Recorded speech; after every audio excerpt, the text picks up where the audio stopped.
Hello, everybody! After a long wait, the off-road show is back, and today Bruce and Jim team up with their mate Luke and his Land Cruiser to bring us some amazing off-road footage. Today, we also have a special guest on our show.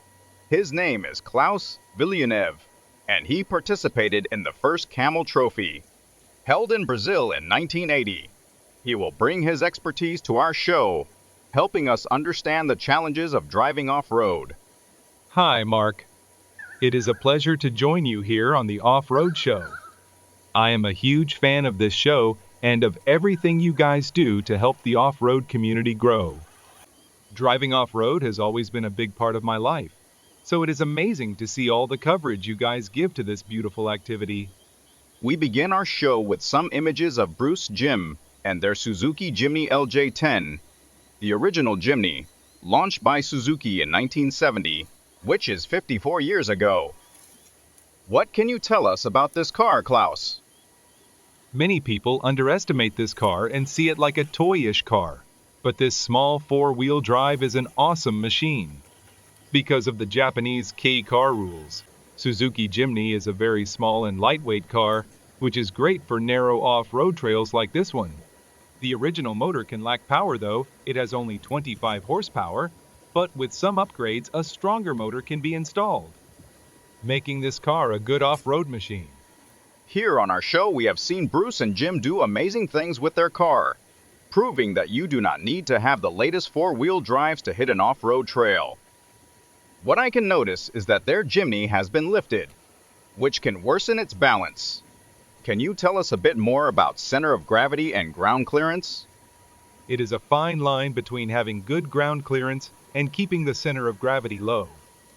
I remember when driving through the Amazon rainforest in 1980, we didn't have to worry too much about center of gravity when driving our Jeeps. But when they shifted to Defenders, it became an issue because of all the equipment carried on their roof racks. Off-road cars must have good ground clearance, but must also be good keeping their balance when driving on uneven surfaces.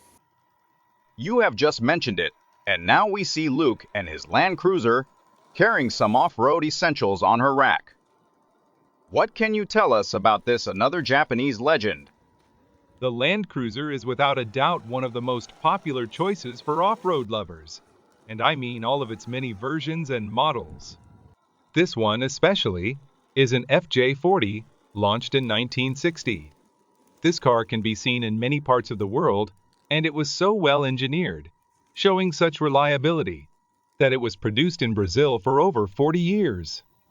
Nowadays, this car is still so much loved and wanted that a company in America named FJ Company restores them and bring them to the 21st century, making them even better than when they were released. We see Bruce, Jim, and Luke driving their cars on this treacherous terrain. What are the main challenges when driving on conditions like that? It is all about having a good spotter, which is something they obviously don't have here. But you also have to set the tire pressure correctly.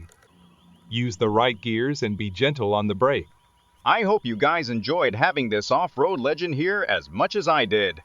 If you want to support our show, consider subscribing to our channel. See you guys on our next show.